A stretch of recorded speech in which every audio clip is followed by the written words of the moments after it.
অর্জন করতে হবে। এগুলো হচ্ছে কৃষ্ণ ভক্তের দক্ষতা। হ্যাঁ, তাহলে আমরা কি করব? আমরা দায়িত্বের প্রতি নিষ্ঠাবান হব, এটাই হচ্ছে দক্ষতা।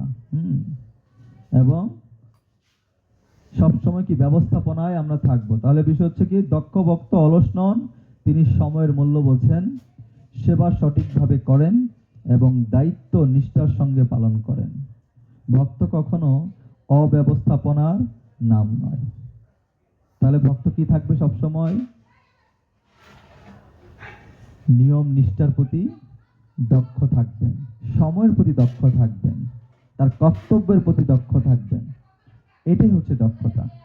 সবাই বলেন হরে কৃষ্ণ, হরে কৃষ্ণ, কৃষ্ণ কৃষ্ণ হরে হরে, হরে রাম, হরে রাম, রাম রাম হরে হরে। ফোর্থ পয়েন্ট হচ্ছে কি, পক্ষপাত শূন্য। তাহলে পক্ষপাত শূন্যটা কি? আমরা সবকিছুতে পক্ষপাতিত্ব করি কিনা? হ্যাঁ, সব কিছুতে আমরা পক্ষপাতিত্ব করি। ভক্তি করতে এসে আমার পক্ষপাতিত্ব করছি, ঠিক কিনা? তুই গেলে আমি যাব, তুই না গেলে আমি যাব না। হ্যাঁ, চলো আমরা একসাথে করি। সবকিছুর মধ্যে আমরা পক্ষপাতিত্ব করি। প্রসাদ দিতে গেলেও ও আমার প্রিয় ভক্তকে একটু বেশি দেই, হ্যাঁ, ছানার পিসটা বেছে দেই। পক্ষপাতিত্ব আমাদের আছে। এখানে পক্ষপাত শূন্য মানে কি? পক্ষপাত শূন্য হচ্ছে এখানে আমাদের পক্ষপাত শূন্য হচ্ছে এখানে উদাসীন মানে হচ্ছে দায়িত্বহীন নয়, বরং বন্ধু শত্রু, লাভ ক্ষতি, মান অপমান এই সব বিচার করে অন্যায়ের পক্ষ নেন না। ধরুন আমার স্বামী, সে এখানে একটা ভুল কাজ করেছে, আমি কি স্বামীর পক্ষ নিয়ে কি হই হই জয় জয় করব? বা আমার সন্তান এখানে একটা ভুল করেছে, আমি এখানকার প্রেসিডেন্ট কিন্তু আমার সন্তান একটা ভুল করেছে, তা আমি কি আমার সন্তানের পক্ষ নিয়ে সবাইকে শাসাবো? না। এখানেই ভক্তের ক্যারেক্টার হচ্ছে জাগতিক। আমরা বলি না ওরা হচ্ছে জাগতিক, আমরা ভক্ত। তো ভক্তের কোয়ালিটিটা কি থাকবে? ভক্ত তখন সে নিজেকে সংশোধন করবে, সবার সামনে তার নিজের সন্তানকে শাসন করবে, তার যে ভুল সেই ভুলটাকে সে হাইলাইট করবে, সে কখনো এটাকে ছাপিয়ে যাওয়ার চেষ্টা করবে না, সে পক্ষপাতিত্ব করবে না।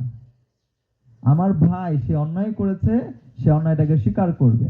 যদিও আমি এখানকার প্রেসিডেন্ট, আমি এখানকার বড় মাতবর, কিন্তু যখন আমি ভুল করব তখন সেটাকে স্বীকার করে নিতে হবে, পক্ষপাতিত্ব করা যাবে না। কৃষ্ণ কি পক্ষপাতিত্ব করেছেন? কৃষ্ণের কাছে কে গিয়েছিলেন? অর্জুন গিয়েছিলেন, দুর্যোধন গিয়েছিলেন, দুজনেই গিয়েছেন। এবং অর্জুন এবং দুর্যোধন যখন গিয়েছেন তখন কৃষ্ণ কোন পক্ষপাতিত্ব করেছেন যে আমি তোমাকে সব দিয়ে দিব, আমি তোমাকে কিছু দিব না? কৃষ্ণের যা কিছু আছে দুটাকে বন্টন করেছেন। কিভাবে বন্টন করেছেন?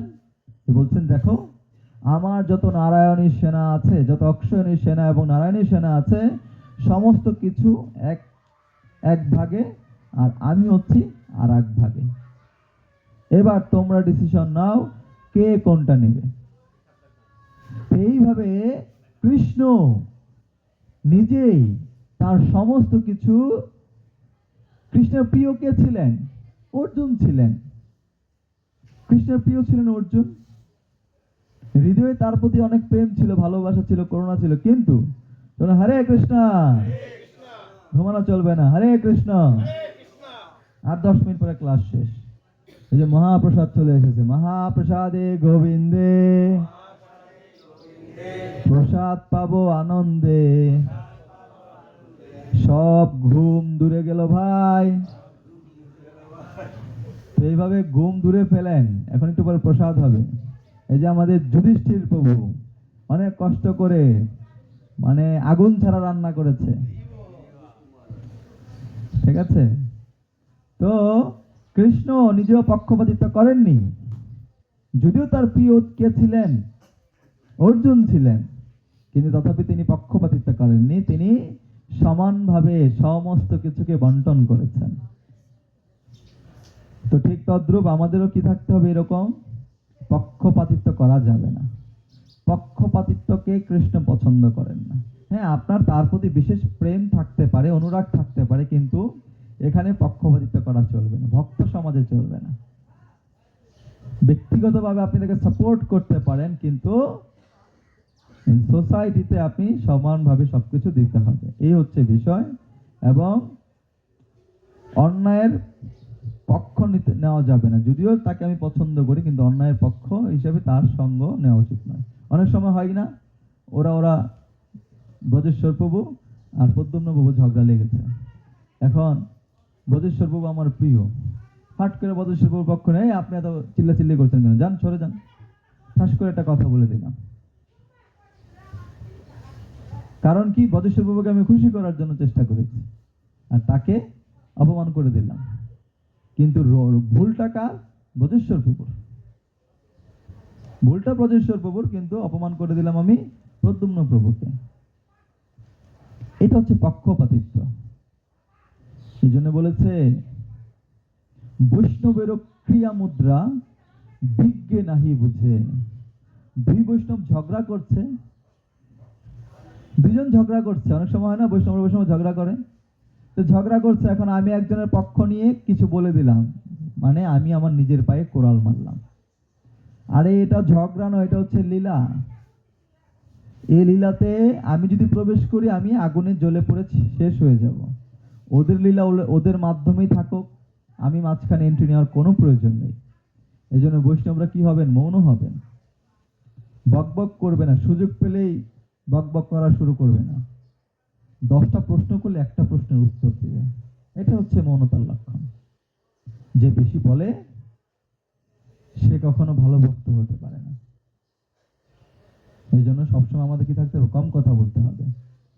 এই জগতের মানুষ সব সময় কি বেশি কথা বলে, একটু ঝগড়া হলে চিন্তা করে, আরে ওই আমার এই কথাটা বলে ফেললো, ওরে তো আমার এই কথাটা বলা উচিত ছিল, কেন বলতে পারলাম না? এই জ্বলাতেই সে সারাদিন জ্বলে। কি কথাটা বললো, ওই আমার একটা ঘুষি দিল, আরে তুই 2টা ঘুষি দিলি না কেন? এটা হচ্ছে বাইরের জগতের লোকের নিয়ম, কিন্তু আমরা এরকম করব না। আমাকে সে ঘুষি দিয়েছে, কিন্তু আমি দেব না। ভক্ত সঙ্গে কখনো কারো প্রতি হাত উঠানো উচিত নয়। হাত উঠাতে কে পারে? একমাত্র গুরু পারে, ঠিক আছে? এবং যারা স্বামী স্ত্রী আছেন, স্বামীরও কখনো স্ত্রীর গায়ে হাত তোলা উচিত নয়। যেই স্বামী তার স্ত্রীর গায়ে হাত তুলবে, সেই গৃহে কখনো সুখ, শান্তি এবং ঐশ্বর্য বিরাজ করবে না। তার যদি অঢেল পর্যন্ত যদি ঐশ্বর্য থাকে, সেই ঘর থেকে সমস্ত ঐশ্বর্য আস্তে আস্তে আস্তে আস্তে দূরভূত হতে থাকবে, সে একসময় কাঙ্গাল হয়ে যাবে। তার যদি কোটি টাকাও থাকে, সে যদি স্ত্রীর গায়ে হাত তোলে, তাহলে তার সমস্ত ধন, যশ, মান, শ্রী সব নষ্ট হয়ে যাবে। সেই জন্যে স্ত্রীদের প্রতি কখনো কেউ হাত তুলবেন না। কথা বলুন। হাত তোলার মাধ্যমে কখনো সমাধান আসতে পারে না, ঠিক আছে? আলোচনার মাধ্যমে বলছে। এই জন্য বলছে, একটা সুন্দর একটা কথা আছে, যে সংঘাত নয় সংলাপ। সংঘাত মানে কি? যুদ্ধ করা। সংঘাত করা নয়, সংলাপ। সংলাপ মানে কি? কথা বলা। কথার মাধ্যমে, হ্যাঁ, আলোচনার মাধ্যমে আমরা সমাধান করতে পারি, মানে সংঘাতের মাধ্যমে সমাধান আসে না, ঠিক আছে? ওকে, আর 2 মিনিট। তারপরে কি? ভয়হীন। ভক্তরা কি থাকবে? ভয়হীন থাকবে। আহাই ক্যান্সার হয়ে গেছে, কৃষ্ণ আছে। ভক্তরা কি থাকবে? ভয়হীন থাকবে। সাধারণ মানুষের ক্যান্সারের নাম শুনলে কি হয়ে যাবে? শেষ। ভক্তরা কি চিন্তা করবে? আরে কৃষ্ণ তো আছে। লাইক ধ্রুব মহারাজ, লাইক প্রহ্লাদ মহারাজ। প্রহ্লাদ মহারাজকে এই বিশাল পর্বতের উপর থেকে ফেলে দিবে। তো প্রহ্লাদ, আপনারা সবাই সেই ছবি দেখেছেন, তো প্রহ্লাদ মহারাজ যখন উপরে উঠছে, উপরে উঠে সমস্ত সুন্দর দৃশ্য দেখে বলছে, বাহ, কি চমৎকার দৃশ্য, ভগবান কত সুন্দর এই পৃথিবী সৃষ্টি করেছে, আর ভগবান জানি কত সুন্দর। আর যারা প্রহ্লাদকে মারতে গিয়েছে তারা বলছে, এই তোর মাথা কি ঠিক আছে নাকি, তোকে এখন ফেলে দিব, আর তুই এগুলো বলছিস? তোর কি, তোর ভয় হওয়ার কথা ছিল, তুই ভগবানের স্তুতি গাচ্ছিস, এখন তোকে ফেলে দিয়ে তুই মারা যাবি? তোকে এই সুন্দর দৃশ্য দেখানোর জন্য নিয়ে আসিনি, তোকে এখান থেকে ফেলে দেওয়ার জন্য নিয়ে এসেছি। তো ভক্ত কি থাকবে? সবসময় নির্ভীক থাকবে, ভয় শূন্য থাকবে, যে অবশ্যই রক্ষিবে কৃষ্ণ, বিশ্বাসে ভালো, কৃষ্ণ আমাকে রক্ষা করবেন। জগতের সবাই আমার বিপক্ষে থাকুক, কিন্তু কৃষ্ণ আমাকে রক্ষা করবেন। ভক্তের এরকম মনোবৃত্তি হবে, কোনো বিষয়ে তিনি ভয়গ্রস্ত হবেন না, দ্বিধাগ্রস্ত হবেন না, সব সময় অবিচল থাকবেন। প্রহ্লাদ মহারাজ আমাদেরকে শিক্ষা দিচ্ছে, 5 বছরের বালক আমাদেরকে শিক্ষা দিচ্ছে যে কিভাবে ভগবানের প্রতি নির্ভর থাকতে হয়। তারপরে কি? তারপরে হচ্ছে সকাম কর্মের অনুষ্ঠান ত্যাগী।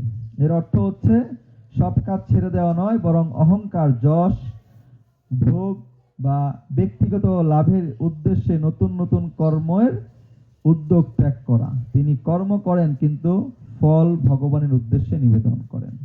যে সবকিছু করেছে ঠিক আছে, কিন্তু এগুলো কার জন্য? ভগবানের জন্য, নিজের জন্য না। তাই এ সম্বন্ধে ছিল প্রভুপাদের একটি সুন্দর একটি শিক্ষা আছে, যে